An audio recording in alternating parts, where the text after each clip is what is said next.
L'APEJ et ses partenaires nationaux s'engagent à faire de l'entrepreneuriat des jeunes une réussite. Pour y arriver, ils souhaitent faire profiter au maximum la jeunesse malienne des avantages qui lui sont accordés en matière de fiscalité. Une convention a été signée ce mercredi dans ce sens.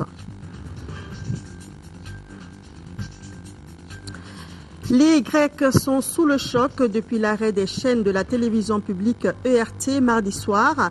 Une décision politique du gouvernement pour raison d'austérité. Cette décision aussi brutale qu'immédiate a provoqué la colère de la population. Madame, Monsieur, bonsoir. Bienvenue dans ce journal. Mercredi 12 juin, le Conseil des ministres s'est réuni en session ordinaire à Koulouba sous la présidence du professeur Diankouna Traoré, président de la République par intérim. Après l'examen des points de l'ordre du jour, le Conseil a adopté des projets de texte et procédé à des nominations. Le contenu de ce Conseil, c'est tout de suite. Et c'est avec vous, Ibrahima Djambélé. Bonsoir. Bonsoir, Daisy Soko, mesdames, messieurs, bonsoir au chapitre des mesures législatives. Sur présentation du ministre des Affaires étrangères et de la coopération internationale, le Conseil des ministres a adopté un projet de loi autorisant la ratification de l'accord de prêt préférentiel de crédit acheteur signé à Dakar le 4 janvier 2013 entre le gouvernement de la République du Mali et la banque Import-Export Exim Bank de Chine relatif au projet hydroélectrique de Gouina. En vue de diversifier les sources d'approvisionnement en énergie et d'assurer la couverture des besoins croissants en énergie électrique des populations, le gouvernement de la République du Mali a signé avec la banque Import-Export de Chine un accord de prêt d'un montant de 138 300 000 $ des États-Unis, soit 69 milliards 117 millions de francs CFA environ, pour le financement du projet hydroélectrique de Gouina dans la région des Cayes. Les principales composantes de ce projet sont la construction des barrages à béton avec seuil déversant sur toute sa largeur, la construction d'une usine hydroélectrique d'une puissance de 140 MW et d'un productible de 620 GWh, la réalisation d'un canal d'amenée de 287 mètres de longueur et d'un canal de fuite de 423 mètres de longueur, la réhabilitation de la piste existante et du pont au niveau de la cimenterie de Diamou, la réalisation d'une ligne haute tension de 125 kV raccordant la station de Gouina au poste de Médine, non loin de Caille. La réalisation de ce projet avec la participation du Sénégal et de la Mauritanie va contribuer à réduire les déficits énergétiques auxquels les États membres de l'Organisation pour la mise en valeur du Fonds Sénégal, OMVS, font actuellement face. Sur présentation du ministre de l'Élevage et de la Pêche, le Conseil des ministres a adopté un projet de loi portant création de la cellule d'appui à la valorisation des sous-produits d'abattage.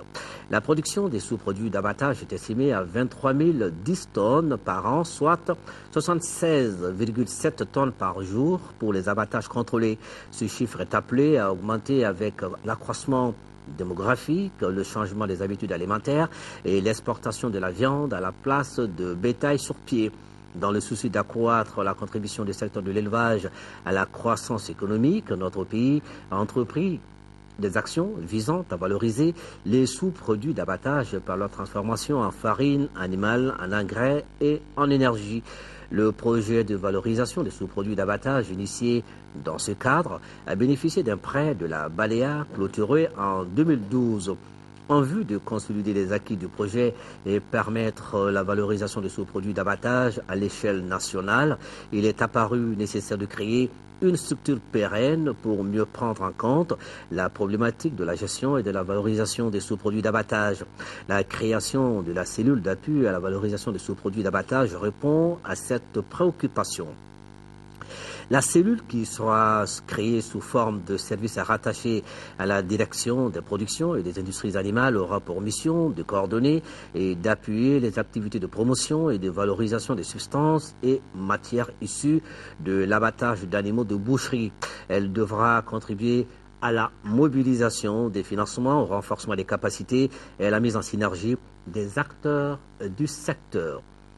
Au chapitre des mesures réglementaires sur le rapport du ministre de l'Éducation, de l'alphabétisation et de la promotion des langues nationales, le Conseil des ministres a adopté un projet de décret portant allocation d'indemnités au personnel chargé des examens scolaires et concours professionnels.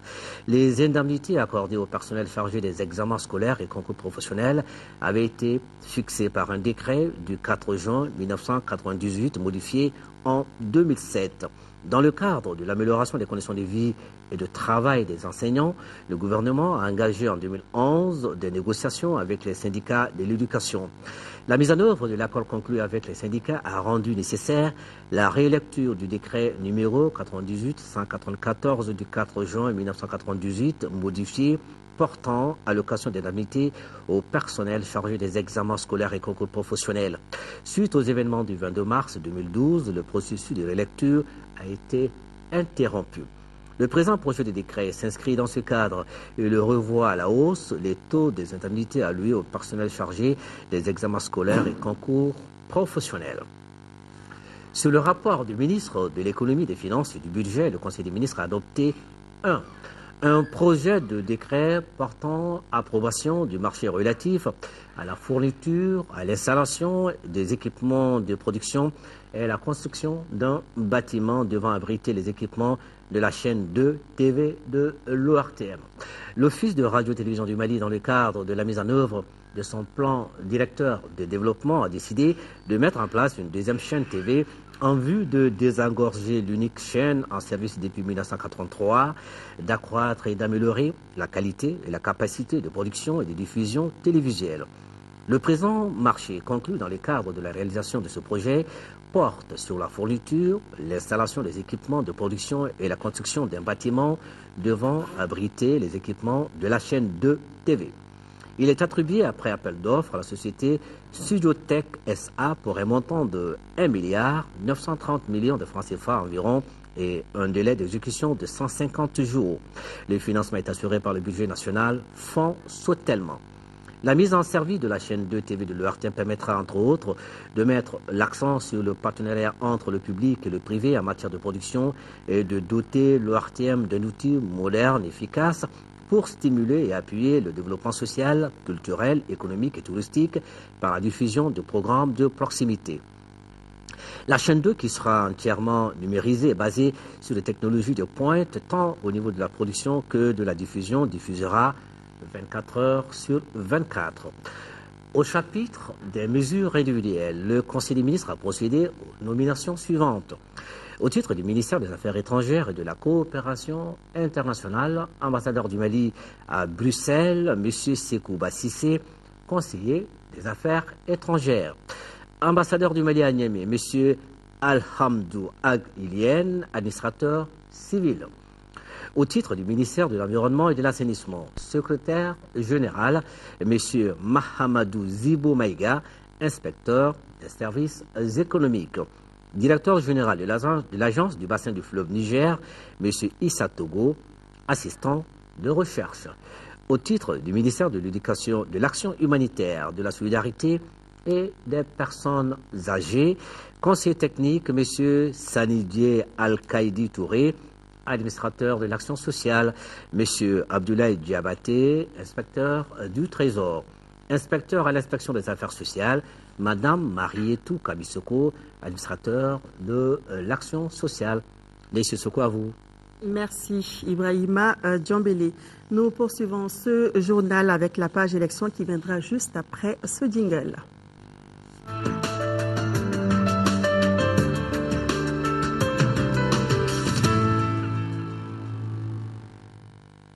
Les commissions de distribution des cartes NINA vont bientôt être fonctionnelles.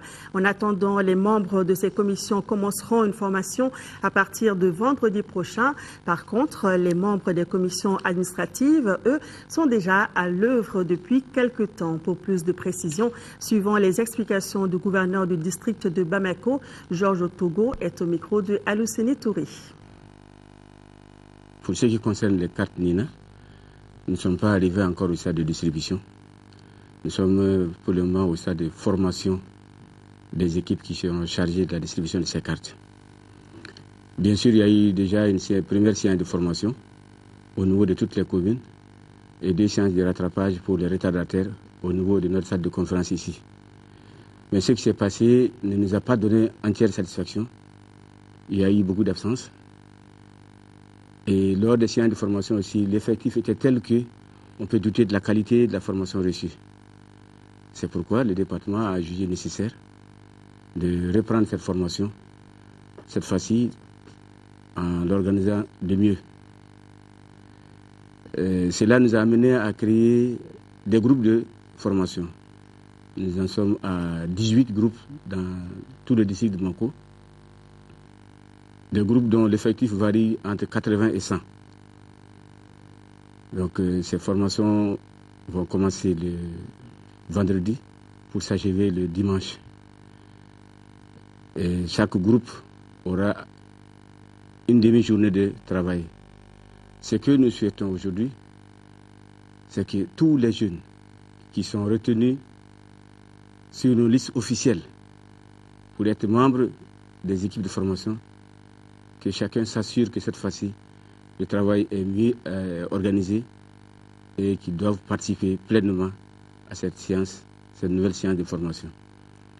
Dans les salles, nous ne recevrons personne, aucun jeune qui voudrait supplier éventuellement à des absences ne sera reçu pour cette nouvelle formation.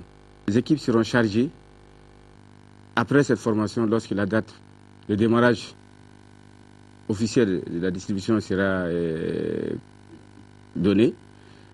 Nous allons les déployer sur tout le territoire du district et faire en sorte que chacun, sans aller trop loin de son lieu de résidence, puisse avoir accès à des équipes de distribution.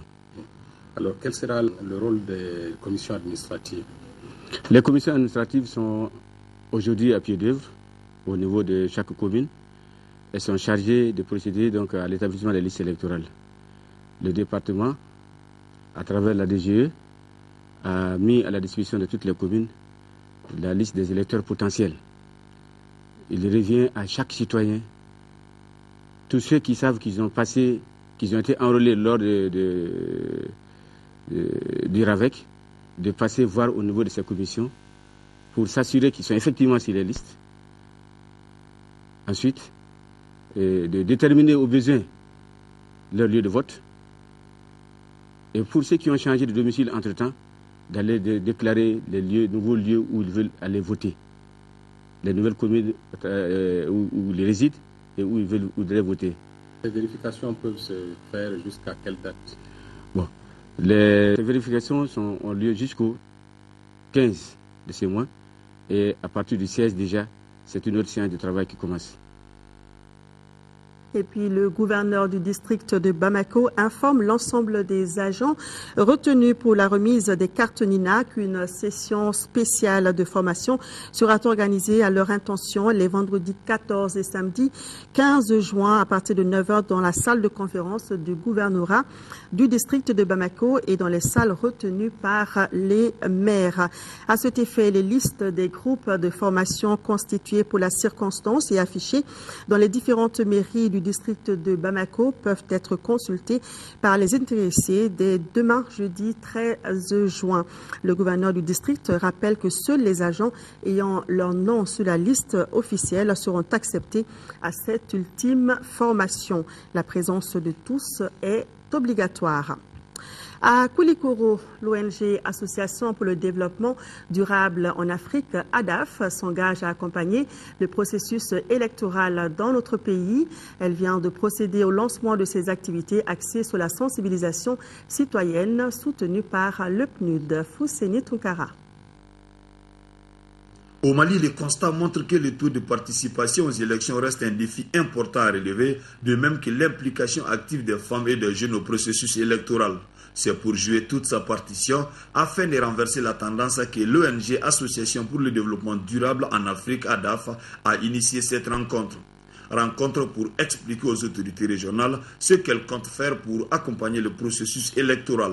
Nous porterons l'information utile dans tous les coins et recoins avec nos assistants et relais afin de contribuer positivement à rehausser le taux de participation aux élections.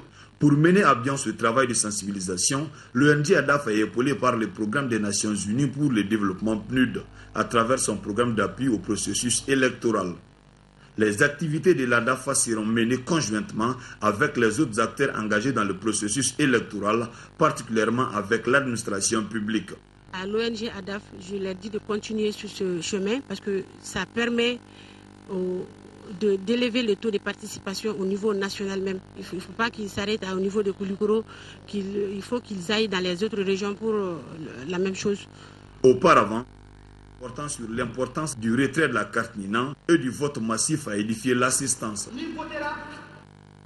Les préparatifs des élections présidentielles de juillet prochain étaient au centre d'une rencontre des leaders communautaires à Toya, c'est dans le cercle de Tombouctou, et c'était pour mettre au même niveau d'information les différents acteurs du processus électoral. Le reportage de Yéya Tandina.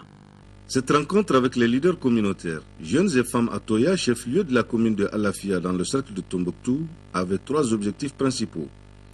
Informer les communautés du retour de l'administration, faire l'état d'avancement des préparatifs des élections de juillet prochain et enfin créer un cadre de collaboration entre les populations et les forces de sécurité pour éradiquer toute forme de banditisme dans la commune. Au cours de ces échanges, il a été surtout question d'élections. Nous avons échangé sur tous les aspects, toutes les préoccupations de la commune et communauté et nous avons parlé également des élections. Les représentants des communautés ont donné l'engagement ferme de s'impliquer pour mobiliser les citoyens autour des élections à venir parce que pour nous, Maliens, c'est des enjeux très importants dans la vie de la nation malienne. Nous vous donnons l'engagement en tant qu'autorité d'accompagner ces populations pour qu'il y ait un président élu dans la transparence, sans reproche, parce que la vie future du pays en dépend. Les débats ont permis aux autorités administratives et communales d'expliquer aux participants l'importance de la carte NINA, numéro d'identification nationale. Elle est multifonctionnelle parce qu'elle sert avec les données biométriques et alphanumériques d'identifier une personne même après les élections. Et elle pourrait à l'avenir peut-être servir pour acquérir d'autres documents. Les populations de Alafia ont pris l'engagement de rehausser le taux de participation et de relever le défi de la transparence. L'élection présidentielle constitue la priorité des agents de l'État qui viennent de s'installer à Gourmararousse. Le préfet et ses collaborateurs sont à pied d'œuvre pour sensibiliser la société civile, les chefs de village et de fraction et les élus sur l'enjeu du processus électoral. Pour plus d'informations, écoutons le préfet. Siné Dambélé est au micro de Adama Djimdi.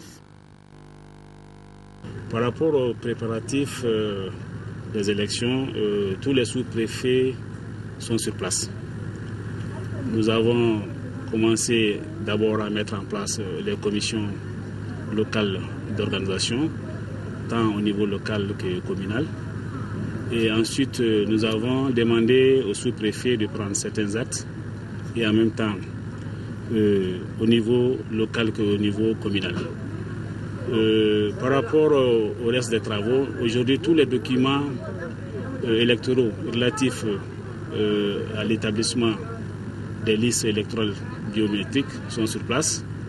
Nous avons créé les équipes de remise des cartes NINA au niveau des sous-préfets et le préfet aussi a pris un acte concernant la nomination des contrôleurs et des coordinateurs, toujours par rapport à la remise des cartes NINA. Donc les travaux se poursuivent normalement et j'espère que dans les jours à venir, les commissions administratives d'établissement des listes électorales biométriques vont s'atteler à la tâche.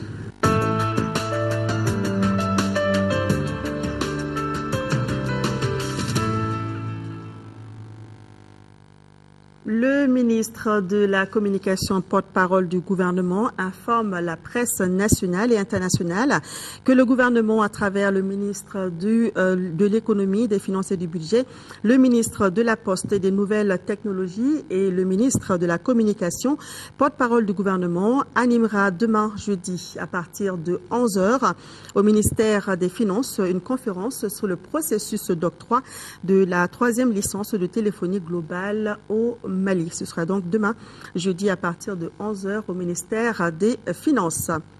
Depuis un certain temps, l'énergie du Mali prépare son retour dans la cité des Askia. Des missions ont été envoyées dans ce sens dans la région pour faire l'état des lieux des infrastructures et voir comment ce retour pourrait se faire rapidement. Daouda Zoumana Traoré.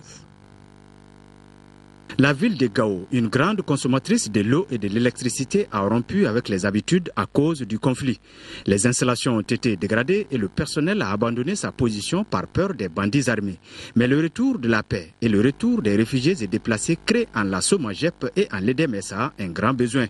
En rapport avec les chefs coutumiers, les quelques travailleurs des deux sociétés restés sur place et le CICR, l'eau et l'électricité ont été fournis à Gao. Le retour massif de la population fait que la consommation en eau et en électricité augmente chaque jour un peu plus.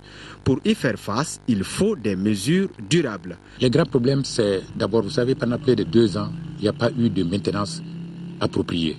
Et il n'y a pas eu de fonctionnement avec l'effectif professionnel souhaité. Donc tout ceci va être corrigé progressivement. Nul n'ignore à Gao que l'eau et l'électricité sont des denrées rares. En longueur de journée, la population ne cesse de se déplacer pour avoir de l'eau, charger son téléphone ou voir le journal de 20 heures de l'ORTM d'un point à un autre. La corvée est grande. La population a pu voir l'engagement des uns et des autres. Et un service minimum, grâce à l'apport des organismes de l'action humanitaire, a pu être maintenu. Cela va se corriger progressivement. Après les différentes rencontres de la mission, l'espoir est permis quant à l'amélioration des conditions de distribution de l'eau et de l'électricité dans la ville de Gao.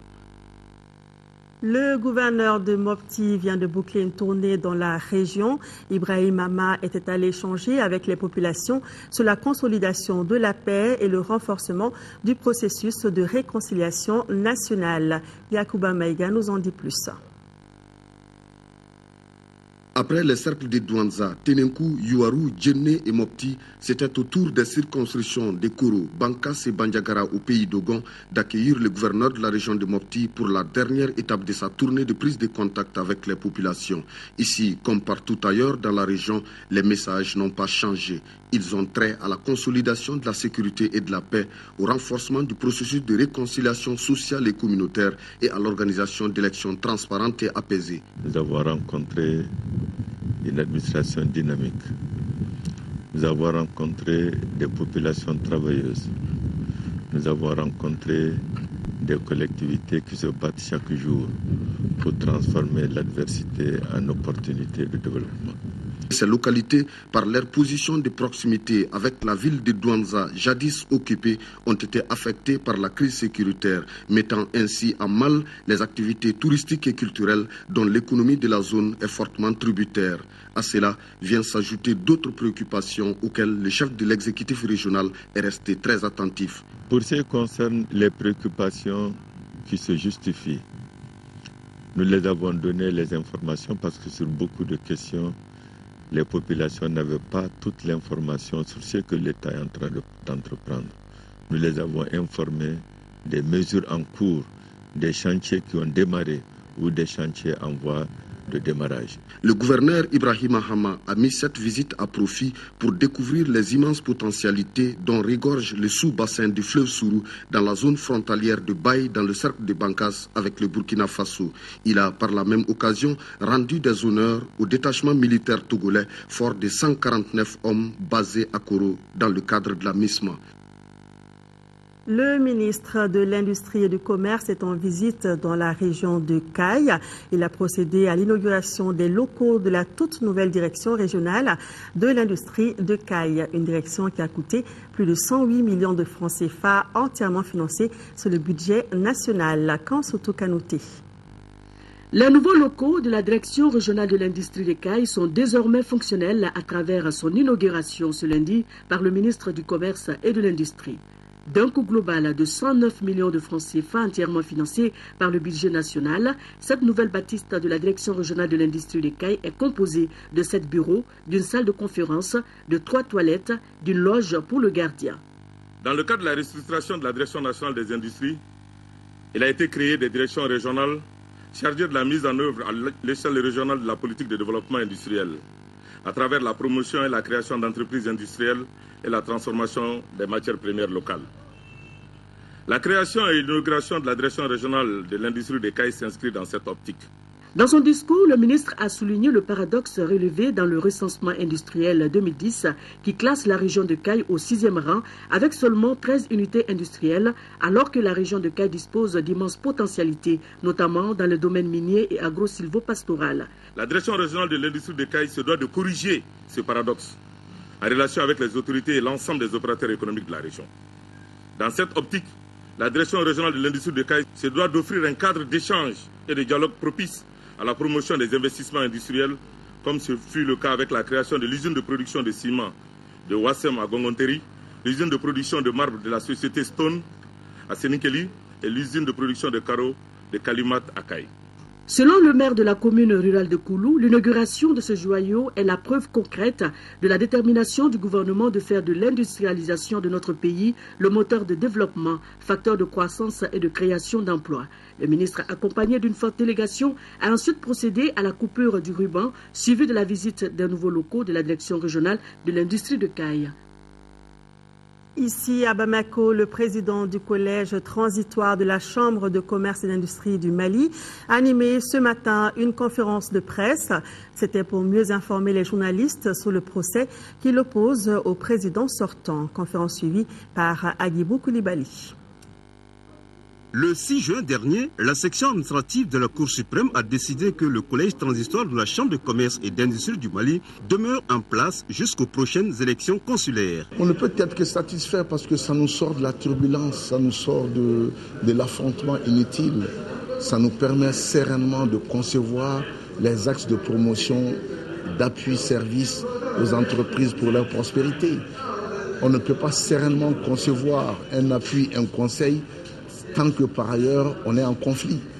Les conflits sont des énergies négatives qui ne permettent pas de concevoir et d'aller en proactivité pour le développement. Maintenant que la décision judiciaire est tombée pour bien fonder la décision administrative, le président du collège transitoire pense qu'ils sont renforcés dans leur rôle de représentativité légale afin de rendre service à tous les opérateurs économiques.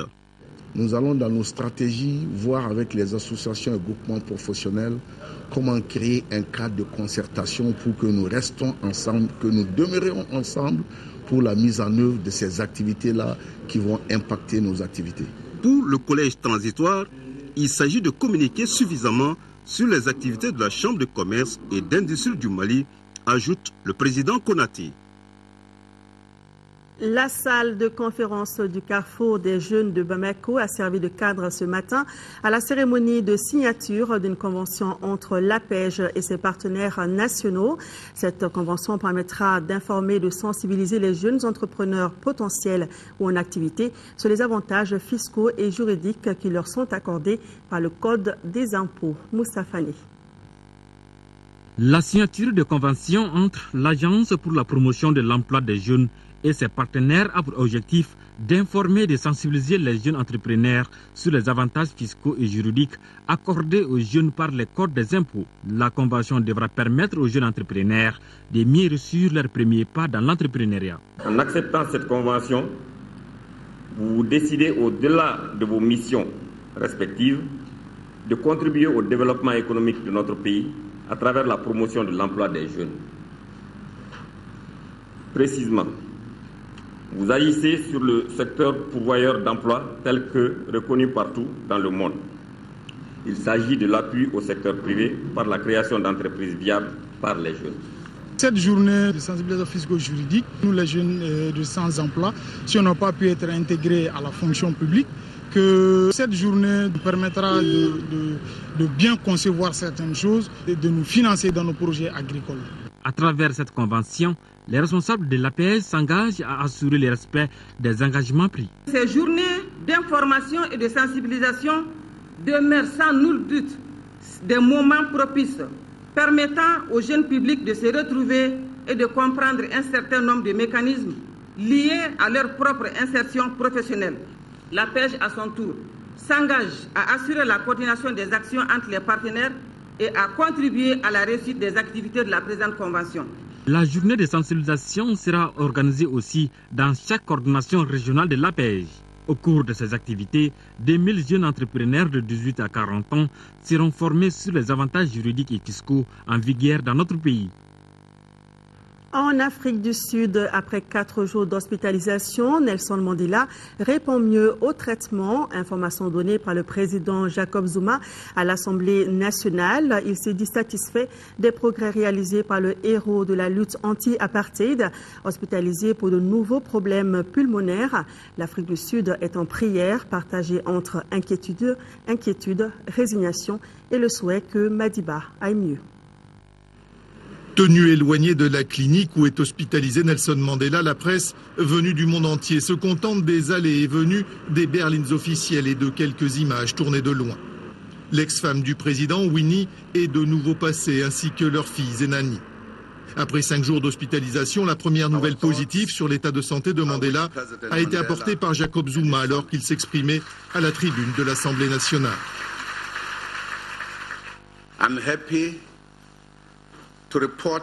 Je suis heureux de vous annoncer que Madiba réagit mieux au traitement depuis ce matin.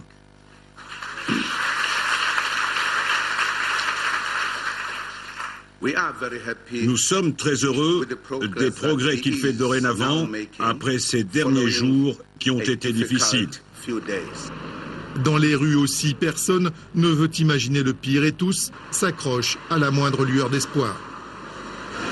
Je ne pense pas qu'il est temps pour lui de partir, parce que je crois que nous avons encore besoin de lui. Et en Afrique du Sud, c'est notre héros.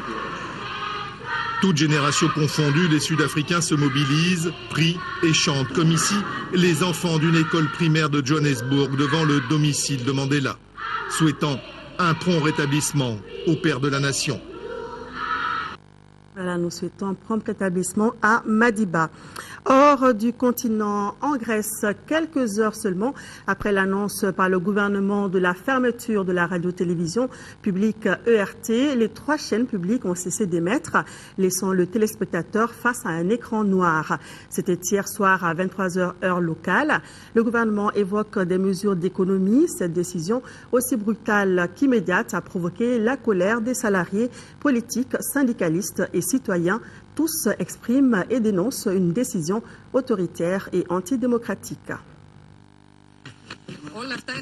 Il est 11h mardi soir en Grèce. L'émotion s'invite en direct à la télévision publique lorsque 2 équipes se relaient. Et pour cause, ce seront les dernières. Quelques secondes plus tard, écran noir, les 3 chaînes du service public cessent d'émettre. Une décision surprise annoncée quelques heures plus tôt par le porte-parole du gouvernement au nom de la rigueur budgétaire. Ironie du sort, lui-même est un ancien journaliste de la chaîne. ERT constitue un cas exceptionnel d'absence de transparence et de dépenses incroyables. Tout le monde pouvait le voir, mais personne n'a jamais osé rien faire. Tout ceci prend fin maintenant. Pour les 2700 salariés, c'est le coup de massue et le chômage technique. Et la promesse du gouvernement de rouvrir une chaîne sous une autre forme et avec moins de personnel ne réussit pas vraiment à rassurer.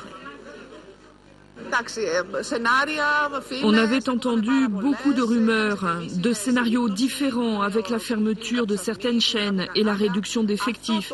Mais une fermeture complète, un blackout comme ça ne s'est jamais produit, même pendant la dictature, quand j'étais jeune. Dès l'annonce de la fermeture, les manifestants affluent devant ERT. La cible des slogans, la troïka des financiers et sa cure d'austérité.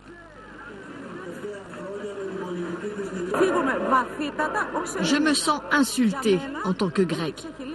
La coupe est pleine et j'en ai assez de ce qui est imposé à mon pays. La nouvelle fait bien sûr la une de la presse. En signe de solidarité, tous les journalistes du pays ont cessé le travail et les centrales syndicales appellent à une grève générale demain jeudi. Ajoutons que la fermeture de la télévision publique grecque a provoqué une réaction immédiate de l'Union européenne de radio-télévision qui a demandé à la Grèce de revenir sur cette décision. Retour à l'actualité nationale, culture.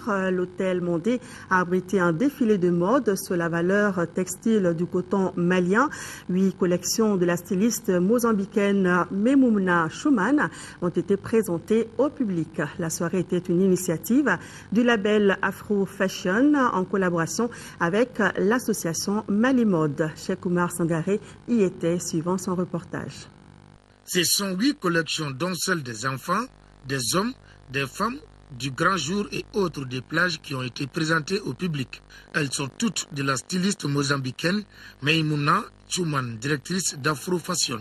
Cette soirée défilé de mode est l'acte 1 de la collaboration entre Afro Fashion et l'association Mali Mode, dont les intérêts se sont croisés autour du textile malien. Et avec plus naturel coton qui vient du pays, parce qu'avant j'ai acheté le tissu là-bas, et maintenant c'est ce tissage ici, les teintures ça fait ici, les broderies ça fait ici, c'est tout ça fait ici. Nous essayons de faire de belles choses avec le coton qu'on a ici transformé localement et dans le but de contribuer au développement même du Mali. De la qualité des tissus à l'éclat des couleurs en passant par les modèles, le public a apprécié les créations faites à partir du coton malien. Les responsables de l'artisanat et du tourisme n'en demandent pas mieux. Aujourd'hui, nous avons vu pratiquement toutes les couleurs possibles, toutes les compositions possibles. Nous avons vu également que le textile malien passe inaperçu alors qu'il est très dense, il est très riche.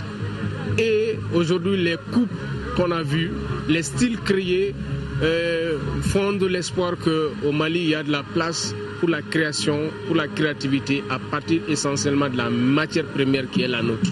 La soirée a été marquée aussi par les prestations musicales de Chameila et Yaritza, Bamana Blues Band et autres. Voilà le coton malien mis en valeur. Culture toujours, plus précisément littérature. Les linges sales se lavent au cimetière. C'est le titre du roman du Malien Ousmane Tieni. Dans ce roman de 149 pages, l'auteur évoque l'autorité parentale et le manque de communication entre parents et enfants. Ce manque de communication qui est souvent à l'origine de l'échec scolaire des enfants. Pour plus de détails, écoutons l'auteur Ousmane Tieni. Il est au micro de Aïssata Ibrahim Maïga. On dit généralement que le linge sale se lave en famille. Ça veut dire donc que les problèmes de la famille doivent rester dans la famille. Mais ça, c'est au cas où il y a communication entre les gens de la famille, surtout entre les parents et les enfants. Mais là, je donne le titre « Le linge sale se lave au cimetière » parce que le personnage principal n'a pas eu le temps de parler avec son père parce qu'il n'y avait pas de communication entre lui et son père. Donc, quand il revient sur la tombe de son père, il prend la parole et c'est en ce moment-là que les problèmes se règlent donc au cimetière. Voilà pourquoi j'ai tout simplement donné comme titre « Le linge sale se lave au cimetière ».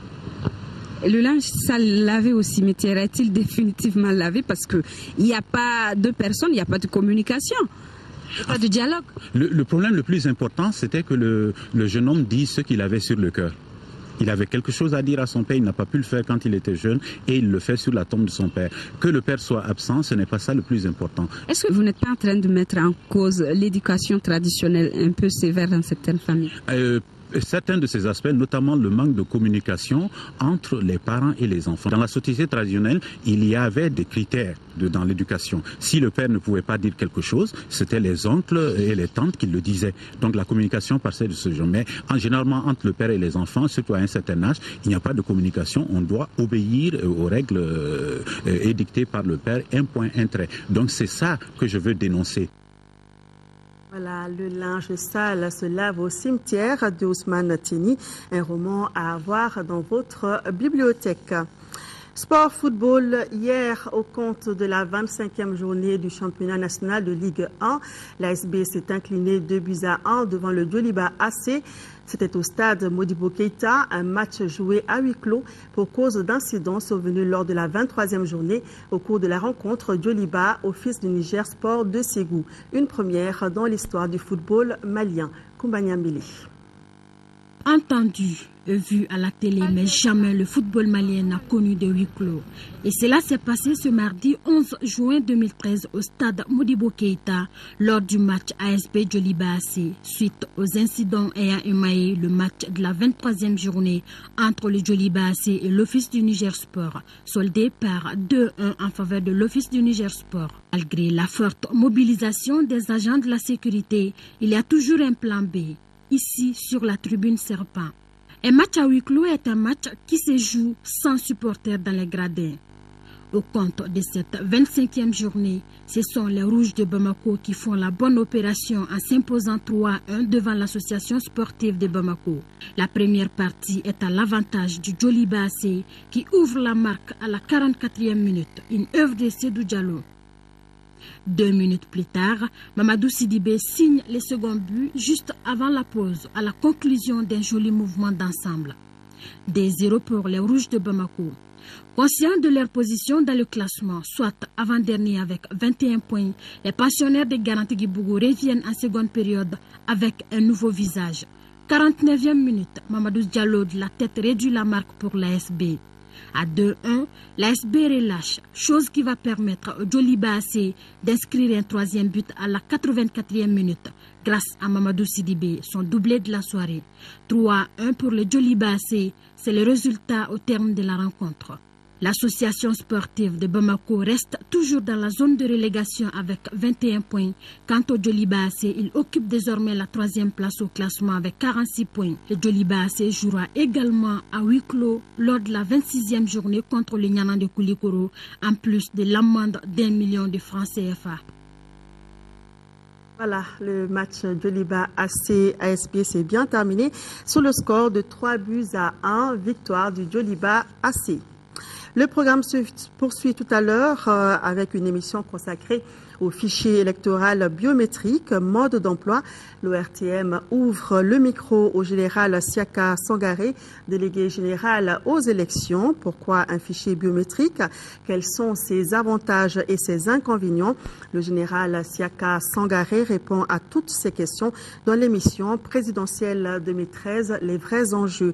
C'est à partir de 21h30 sur votre télévision nationale.